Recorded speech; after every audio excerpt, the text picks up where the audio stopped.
문제의 마지막 풀이 회차로 69회 이론과 실기에 대한 설명을 연결해서 나가겠습니다. 교재 내용은 468쪽이 되겠습니다. 1번 다음 중 재고자산의 가격 결정과 관련하여 성격이 다른 항목은 여기에서 1번 선입선출법, 호입선출법, 이동평균법, 총평균법 등은 단위 원가의 결정 방법이죠. 단가 결정 방법이고, 그리고 계속기록법과 실지재고조사법 등은 수량을 결정하는 방법이에요. 기말재고에서 수량 결정 방법은 계속기록법, 실지재고조사법, 그리고 원가결정법에는 선입선출, 호입선출, 이동평균, 총평균, 개별법 등이 사용이 되죠.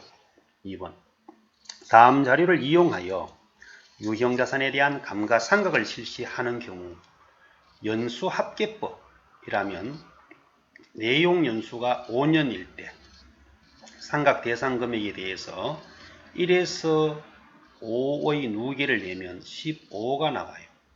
첫 번째는 15분의 5, 두 번째는 15분의 4, 세 번째는 15분의 3, 네 번째는 15분의 2, 15분의 1 등으로 나가는데 취득원가 5천만원에 잔존가치를 10% 인정했으니까 잔존가치를 500만원을 빼고 나면 상각을 해야 할 대상금액은 4,500만원을 갖고 첫 번째 해는 15분의 5, 4, 3 이렇게 나가니까 3년 차죠. 3년 차.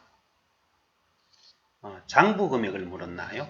장부금액이라 하면 취득원가에서 3년간 감가상각 누계액이에요. 첫 번째는 15분의 5, 두 번째는 15분의 4, 세 번째는 15분의 3. 누계를 내면 15분의 12를 상각했죠. 15분의 12를 상각하게 됩니다. 그럼 4,500만원 곱하기 15분의 12면 4,500만원 곱하기 15분의 12면은 3,600만원을 상각한 상태니까 3,600만원의 상각. 그럼 5천만원 중 3,600만원을 상각하고 나면 미상각 잔액은 1,400만원이 남겠네요. 여기서는 장부가액을 물었으니까 미상각 잔액을 요구하는 게 됩니다. 3번 다음 중 유동자산과 투자자산에 속하는 유가증권의 처분, 평가시 발생할 수 있는 것으로 틀린 것은 유동자산 단기매매증권 평가손익은 단기손익으로 가죠. 자산의 증감이 생기고 매도가능증권, 투자자산이 이제 매도가능증권이 되는데 여기에 대한 평가손익은 자본의 기타 포괄손익 누계로 적용하니까 자본의 증감이 옵니다. 부채에는 영향을 미치지 않습니다. 4번 다음 중 기업회계 기준에 의한 매출의 수익 인식 시기로 틀린 것은 용역 매출, 예약 매출은 진행 기준, 상품 제품 매출은 인도 기준, 시용 매출은 매입 의사를 표시한 날, 위탁 매출은 수탁자가 판매한 날이죠. 부탁을 받은 수탁자가 판매한 날. 다음은 5번 다음 중 재무상태표의 기본 구조에 대한 설명으로 틀린 것은 자산과 부채는 유동성이 일반 회계 기준에서는 유동성이 큰 항목부터 먼저 배열하는 것으로 합니다. 자산은 유동과 비유동으로 구분하며 유동자산은 투자, 유형, 무형, 기타 비유동으로 구분이 되고 자본은 자본금, 자본잉여금, 자본조정, 기타 포괄손익 누계, 이익잉여금으로 구분합니다. 6번 다음 중 회계, 순환과정의 순서가 가장 올바른 것은 거래를 식별하여서 거래로 판단이 되면 분계를 먼저 하고 다음 정기죠. 분계, 정기, 수정전 시산표 수정분계. 수정전 시산표 다음에는 기말 수정분계가 다음 순서로 와야 되죠. 수정분계하고 수정 후 시산표를 통해서 마감에 들어갑니다. 수정 후 시산표, 수정분계를 하고 난 이후에 수정 후 시산표가 나와야 되니까 이것도 틀렸습니다.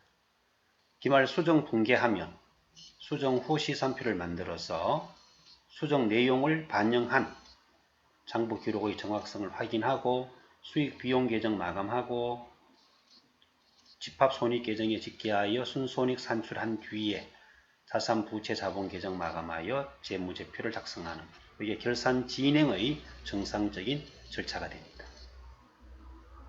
7번.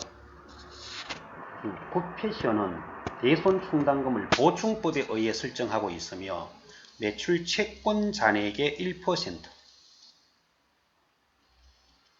자, 그러면 기말 재무상태표상 매출 채권의 순장부 잔액은 얼마인가? 자, 여기 순장부 잔액은 총 외상 매출금 55만원에서 20만원을 회수했으면 잔액은 35만원 남겠죠. 35만원의 1% 하면 3,500원의 대손 충당금을 만들어야 하는데 여기는 지금 현재 2,000원 남아있죠. 2,000원 남아있으니까 1,500원을 추가 설정하여 총 차기 2월은 3,500원이 되도록 만들어줍니다. 순장부 가액이라 하면 외상 매출금의 총액 남아있는 금액에서 대손 충당금 잔액을 뺀 금액이 순장부 가액으로 34만 6,500원이죠. 다음은 8번. 다음 합계 잔액 시산표상 A, B, C에 들어갈 금액의 합은 현금은 24만원을 지출하고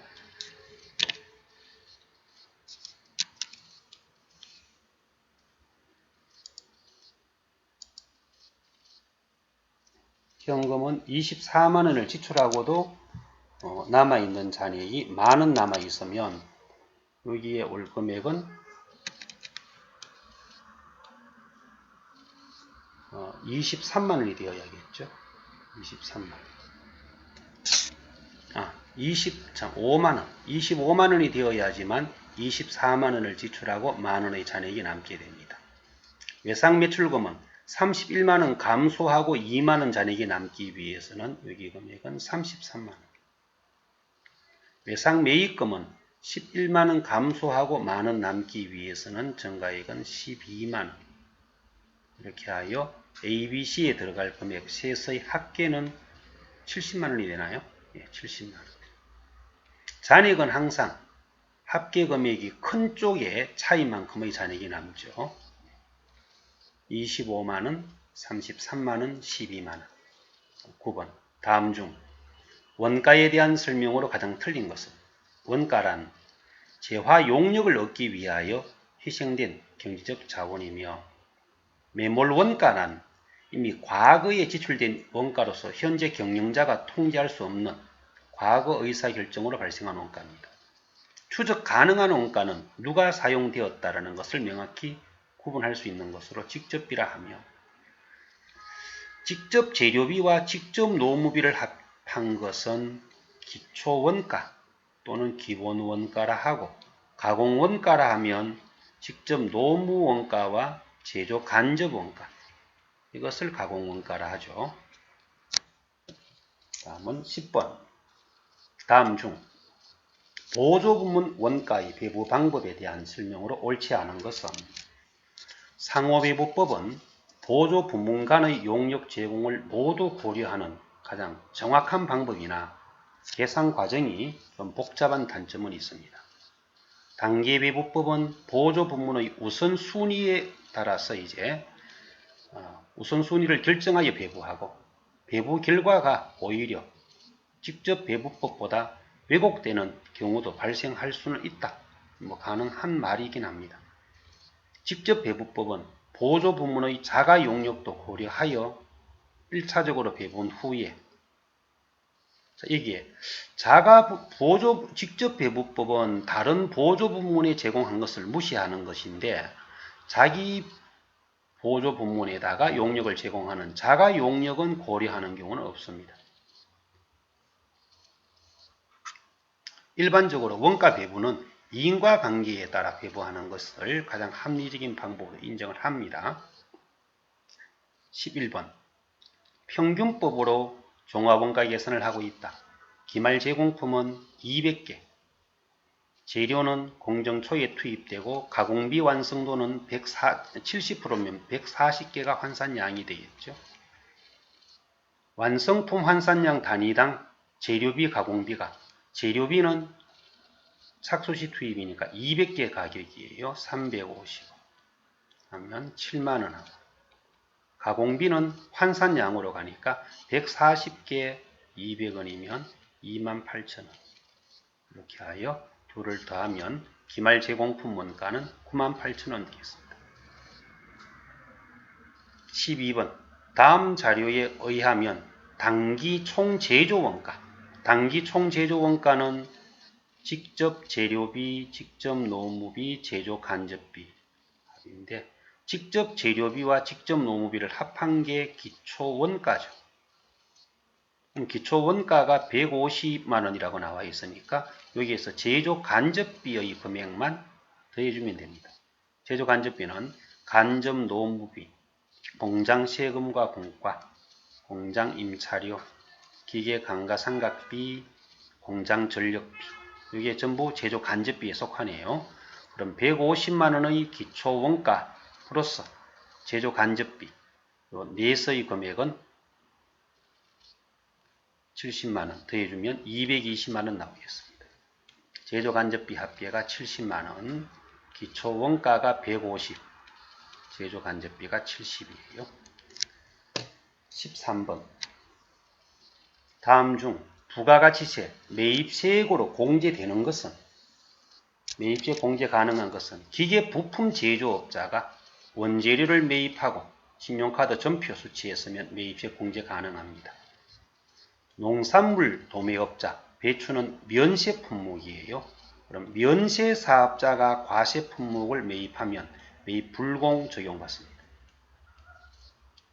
면세 사업자는 면세 사업을 위해서 소비되는 과세 품목의 매입은 매입 불공 적용받고 거래처 접대 선물 접대비 불공이죠. 원재료를 매입하면서 세금 계산서 등을 적격 증빙을 수취하지 못했다면 매입세 공제가 불가능합니다. 공제 가능한 것은 1번이 되겠습니다. 14번 다음 자료에 의하여 부가세 신고서상 일반 과세 사업자가 납부해야 할 금액이 얼마냐? 전자세금 계산서 교부에 의한 매출 공급 대가가 2,800만 50원 여기에서 110분의 10이 부가세가 되겠죠. 매출세. 그럼 매출세액은 255만원 되네요. 255만원. 2,805만원 곱하기 110분의 10. 110분의 100이 공급 가액이고 110분의 10이 공급 대가입니다. 그럼 매입세액은 원재료 매입에 30, 화물차 구입 1,500에 10%, 150에서 180만원이 매입세액이고 거래처 선물은 불공제되죠. 공제 가능한 매입세액은 180만원 되니까 납부할 세액은 75만원. 다음은 15번 다음 중 부가가치세법상 면세 대상 사업에 해당하지 않는 것은 면세, 시내버스 여객운송, 대중교통 면세입니다. 대통령령으로 정하는 교육용역, 수집용 우표는 과세 적용이에요. 일반 우표는 면세인데 수집용 우표는 과세로 갑니다. 미가공, 농축 수임산물 등의 식료품 면세 대상이에요. 다음은 실기시험. 실기시험은 프로그램을 실행하면서 같이 실습을 해나가겠습니다. 교재 내용은 471조.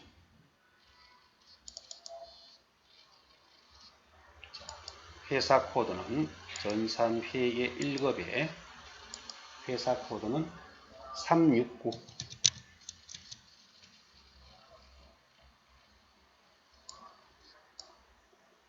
1번. 기초정보 관리에 대한 자료이다. 각각의 요구사항에 대하여 답하시오. 1. 당사는 인테리어 직업 비용을 시설 장치로 등록하고자 한다. 이를 위해 다음과 같이 계정 과목을 추가하시오. 그럼 계정 과목 적요 등록에 가서 코드 번호 217 과목은 시설 장치, 성격은 삼각, 그리고 현금 적요 1번에 인테리어 대금 현금 지급,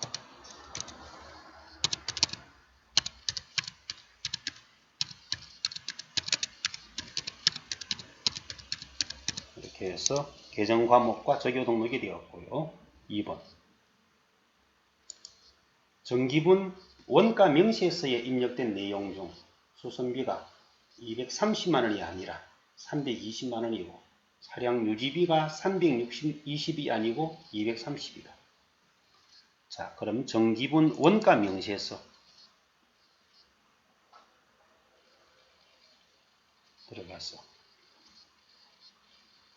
수선비가 230이 아니라 320.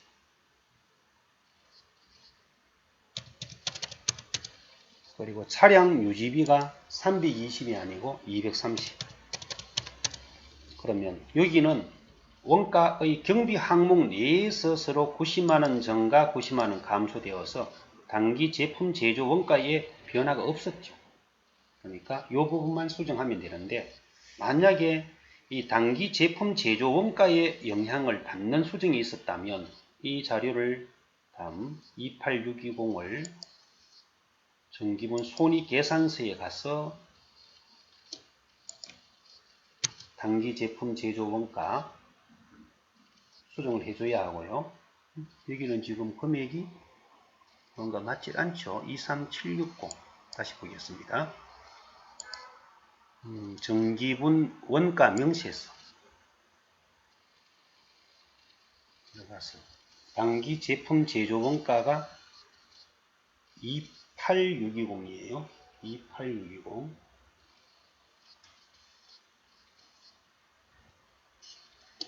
그러면 손익계산서에 정기분 손익계산서에 매출 원가 계산에서 단기 제품 제조 원가 28620 확인 들어가면 단기 순이익이 달라집니다. 149580. 단기 순이익 149580을 정기분 잉여금 처분 계산서로 가서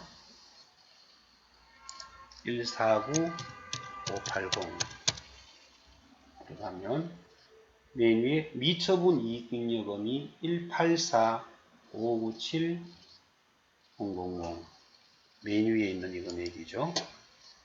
이것을 정기분 재무상태표에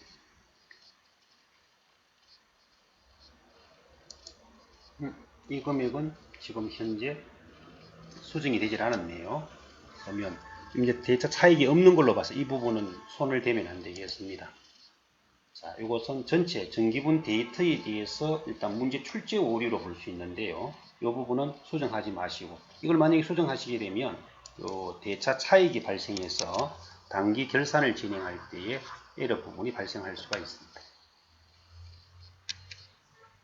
일단 정기분 데이터가 서로 연결되어 있지 않는 데이터 오류의 어떤 문제점이 있습니다. 다음은 문제 3번. 다음 내역을 거래처 등록 메뉴에 등록하시고, 자, 거래처 등록으로 들어갑니다. 거래처는 218번 거래처명은 주미전자, 유형은 동시,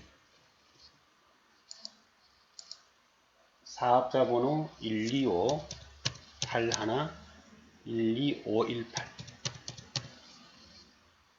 대표자 성명 한주미,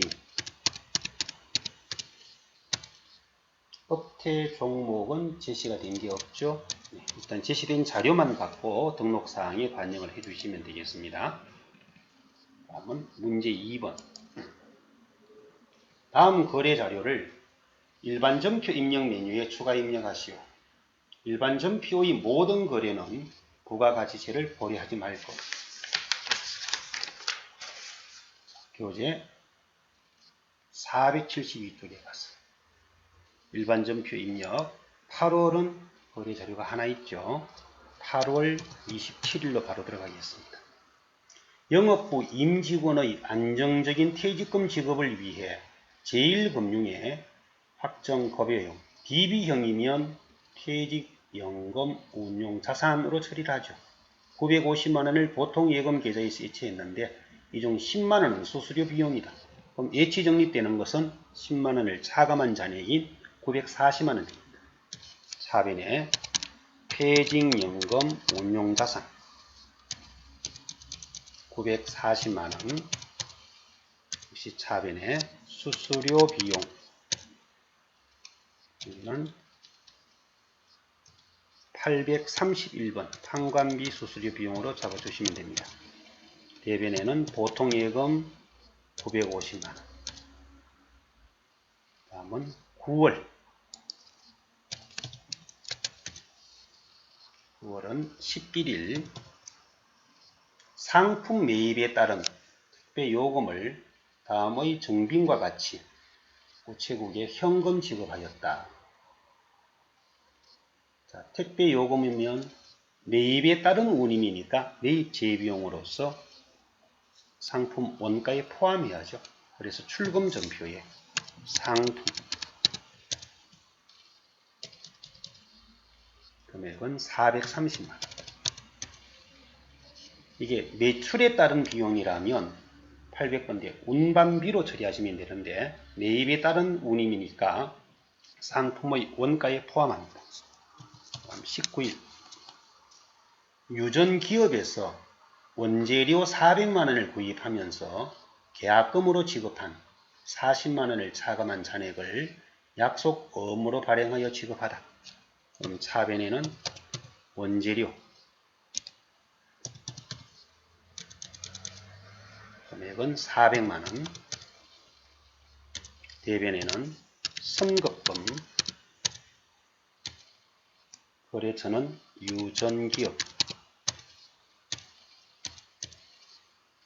선급금이 40만원, 나머지는 약속어음을 발행하여 지급했으면 나머지는 대변에 지급어음, 거래처는 유전기업 360만원. 다음은 10월입니다. 10월 1일 영리한의 외상 매출금 1000만원은 자기압 수표로 받고 500만원은 보통 예금 계좌로 이체받았다. 그럼 외상 매출금을 회수하였으니까 일단 대변의 외상 매출금 거래처는 영리한 금액은 1000만원. 그리고 차변에는 외상 매출금 중 1000만원은 자기압수표로 500만원은 보통 예금으로니까 외상 매출금이 감소하는 금액은 1500이 되네요. 차변에 현금 1000만원, 나머지는 차변에 보통 예금 500만원. 그래서 대변의 외상 매출금 1500만원, 차변에 보통 예금 500, 현금 1000만원 되겠습니다. 10월 31일 매출처 대현전자의 부도로 외상 매출금 잔액 200만원이 회수 불가능하여 대손 처리하였다. 대손 처리 전 충당금 잔액은 50만원이 있다. 일단 대변의 외상 매출금 감소합니다. 거래처는 대현전자.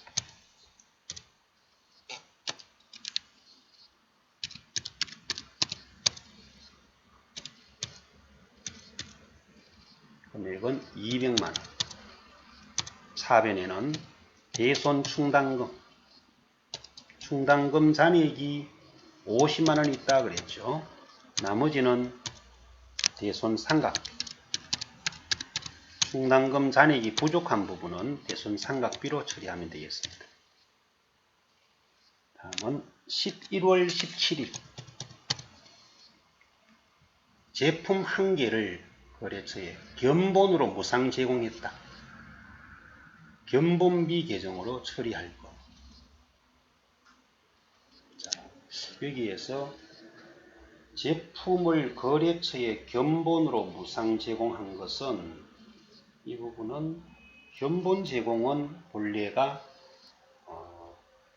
부가가치세의 적용 대상이 아니게 됩니다. 그래서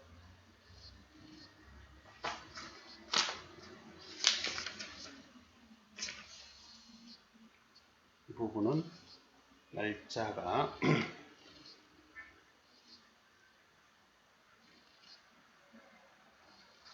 매출의 이 부분은 무상 제공에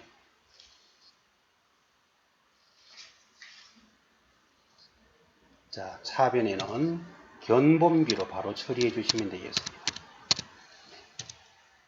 견본비. 이게 견본비 계정으로 처리하라 그랬죠. 안서를 줬습니다. 금액은 30만원. 그리고 대변에는 제품 해주는데 이 제품은 이때는 판매 용도가 아닌 다른 용도로 이용이 되었었기 때문에 매출 원가로 대체되는 걸 방지하기 위해서 타 계정으로 대체 손익계산서 판매 이걸 지정해 주시면 되겠습니다. 다음은 매입 매출 전표입니다. 매입 매출은 먼저 9월 23일 9월 거래는 하나밖에 없죠. 공장에서 사용하는 화물차에 대한 부품을 소망자동차에서 55만원의 부가세 포함 구입하고 전자세금 계산서를 교부받았다. 화물차에 대한 결제니까 이건 매입시에 공제 가능하죠.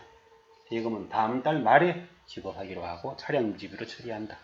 매입시에 공제 가능하므로 매입과세 품목은 화물차 부품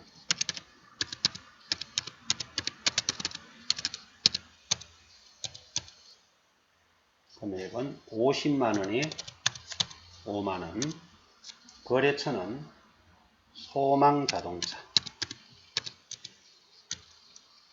전자여 분계는 혼합하고 그럼 차변의 부가세 대거금에 차량 유지비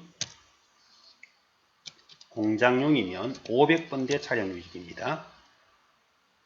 그리고 대변에는 미지급금 55만원. 다음은 10월 20일 당사는 판매 부문에서 사용하기 위하여 창조 렌탈에서 복사기를 임차하여 사용하고 있다. 10월분 사용료로 부가세 포함 33만원 현금 지급하고 현금 영수증 발급받았으면 복사기 임차료니까 매입시에 공제 가능합니다. 그래서 매입 현과 61번 복사기 임차료 금액은 33만원이 부가세 포함 금액이었죠. 그래서 공급가액 30에 부가세 3만원. 거래처는 창조렌탈 전자와 상관없고 현금 처리하고요. 부가세 대급금하고 임차료로 수정해 줍니다. 원재료를 임차료로 수정해 주는데 판매 부문이니까 819 임차료. 다음 10월 30일 영업부 건물을 신축하기 위하여 주 땅나라로부터 토지를 5억 8천에 매입하고 전자 계산서 발급받았으면 매입하고 계산서니까 토지가 원래 면세 품목이죠. 매입의 면세 53번 토지 금액은 5억 8천 거래처는 땅나라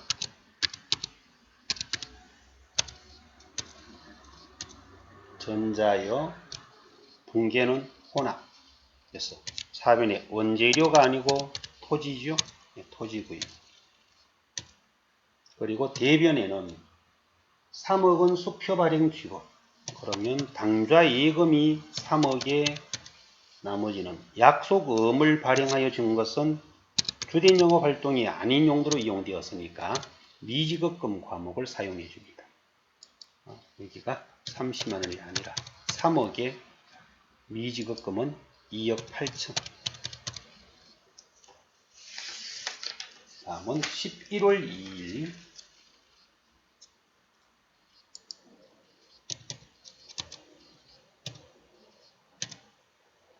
당사 제조부는 주 가야 상사에서 반도체 제조를 위한 기계 장치를 1억 3천에 부가세 별도로 10개월 할부 구매하고 전자 세금 계산서를 발급받았다. 할부 대금은 다음 달부터 지급한다. 그럼 이것은 미지급금으로 처리해 주시면 됩니다. 그래서 기계 구입이니까 매입시에 공제 가능하죠. 그럼 매입의 과세 기계 장치 금액은 1억 3천에 부가세 별도 1,300입니다. 거래처는 가야 상사 전자여 붕괴는 혼합해서 차변에 부가세 대급금하고 원재료를 기계 장치로 수정해 주시고 대변에는 미지급 1억 4,300 11월 8일 수출 대행업체인 거래처 산미 상사의 구매 확인서에 의하여 제품 100개를 개당 50만원에 납품하고 영세율 전자세금 계산서를 발행하였다. 10%는 자기압수표이면 현금이죠. 잔액은 외상으로 하라. 구매 확인서에 의한 납품으로 영세율 세금 계산서니까 매출의 영세 제품 수량은 100개 단가는 50만원 5천만원의 영세율이니까 부가세는 없습니다. 거래처는 산미상사 전자여 영세율 구분은 내국신용장 구매 확인서에 의한 공급이고 붕괴는 혼합 그래서 대변에 제품 매출되고요. 차변에는 현금으로 받은 금액이 500만원 10%죠. 나머지는 외상으로 했으면 외상 매출금 4,500만원. 다음은 12월 2일입니다. 주 상신기업에서 수출용 제품의 원재료를 외국 신용장에 의하여 1,500만원에 구입하고 원재료를 구입하고 영세율 전자세금 계산서 발급이에요. 그럼 이것은 매입의 영세 품목은 원재료 매입을 한 금액은 150만원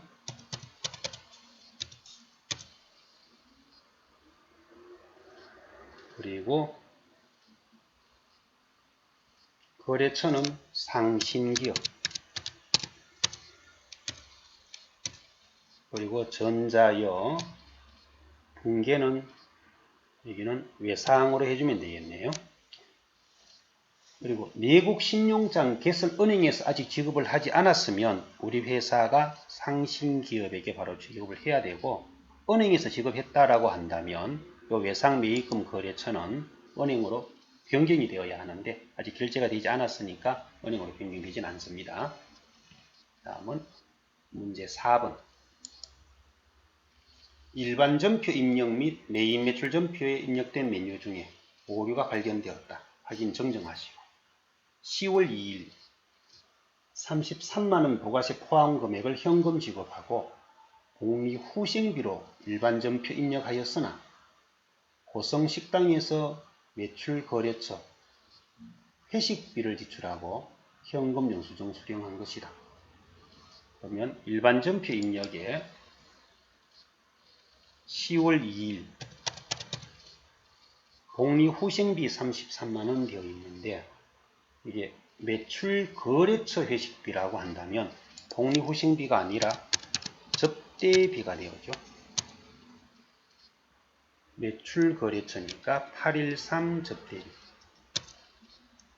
이것이 만약에 복리 후생비였었다라고 한다면 일반 전표에 오는 게 아니라 매입 매출 전표에 매입 현금 과세로 이렇게 해서 복리 후생비 부가세 대거금 이렇게 돼야 되고요. 접대비이기 때문에 일반 전표로 그대로 두면 되는 겁니다. 다음은 9월 5일 주 베타전자에서 컴퓨터를 구입하면서 카드 결제한 것을 참고로 법인 체크 카드로 결제한 것으로 매입 매출 전표 회계 처리되었다. 그러면 매입 매출 전표 9월 5일자에 가서 카드 과세에 이 카드가 이제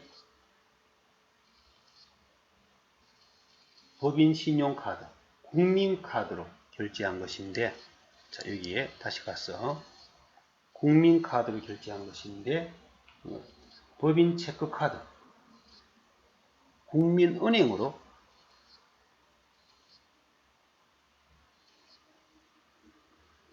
지금 9월 5일자에 베타전자에서 구입하면서 법인 신용카드, 카드사가 국민카드 맞죠? 국민카드고 이때 분계 내용에서 여기에 국민은행 되어 있는 것을 거래처를 국민카드로 바꿔주면 되겠네요. V가 국민카드. 여기 거래처가 잘못되었으니까 이를 수정해 주면 되겠습니다. 문제 5번의 결산 들어갑니다. 결산 정리사항은 다음과 같다. 해당 메뉴에 입력하시오. 1번 구입 당시 전에 선급 비용으로 자산 처리했던 영업보유 광고 홍보물이 기말 150만원이 있다. 소비된 광고 홍보물은 광고 선전비로 대체 처리한다.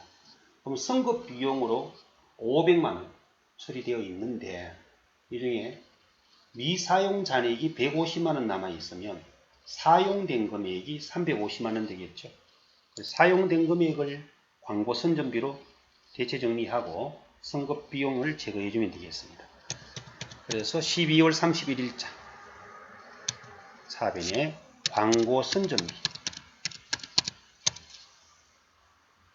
여기는 판매 관리비가 되겠죠. 선급 비용으로 되어 있던 500 중에 미사용 금액이 150이니까 사용된 금액은 350만원. 그리고 대변에는 선급 비용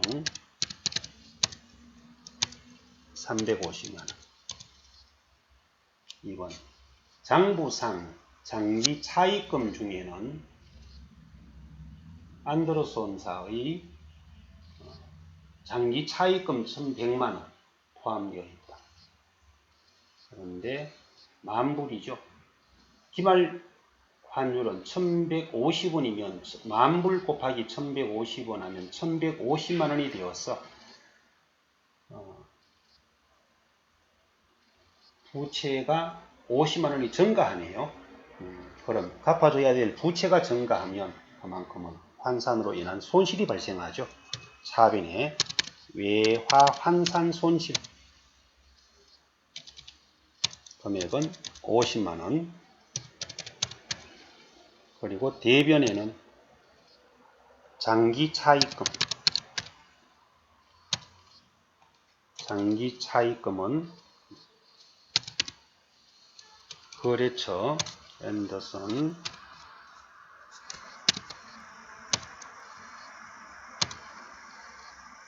$50만원. 이렇게 정리해 주시고, 신한은행의 보통예금은 마이너스 통장이다. 기말 현재 보통예금 잔액 마이너스 300만원을 단기 차익금으로 대체 정리하라. 그러면 통장 예금 잔고가 마이너스이니까 빌려 쓰는 것이다. 그럼 차변에 보통예금 300만원 그리고 대변에는 이것을 단기 차익금으로 대체시키라고 했습니다. 마이너스 나 있는 상태이니까 단기 차익금. 거래처 표시해 줘야 됩니다. 신한은행. 여기에서 거래처가 빠지게 되면 전부 감점 요인이 되겠습니다. 다음 문제 6번. 다음 사항을 조회하여 답안을 작성하시오. 3월 중 도시바전자에서 회수한 외상 매출금이 얼마인가? 여기는 거래처 원장. 3월 중이니까 3월 1일에서 3월 31일. 계정 과목은 예상 매출금, 거래처는 도시바전자. 2004번입니다. 외상 매출금은 자산이니까 차변은 외상 매출로 인한 증가, 대변이 회수로 인한 감소죠. 회수는 1000만원으로 확인됩니다. 1기 예정기간에 영세율 세금 계산서 과세 표준이 얼마냐? 이것은 부가가치세 신고서로 갔어요. 1기 예정기간이면 1월 1일에서 3월 31일까지. 영세율 세금 계산서 발급분 5번 줄에 있는 이 금액이죠. 영세율 기타는 직수출을 의미합니다. 여기서 요구하는 것은 226500 2억 2650만원이 되겠습니다. 3번 2017년 6월 한 달 동안 판매 관리비 발생액이 총 얼마인가? 월별 항목의 금액을 보려면 월별 집계표 1월계표에서 월계표로 가주시면 되겠죠. 6월이니까 6월에서 6월 한 달치만 적용하면 됩니다. 판매 관리비라고 했나요? 이 판매 관리비 총계 1110만원. 이렇게 해서 답안 수록란에 반영하시면 되겠습니다. 이로써 69의 기출문제의 풀이 설명을 마치겠습니다.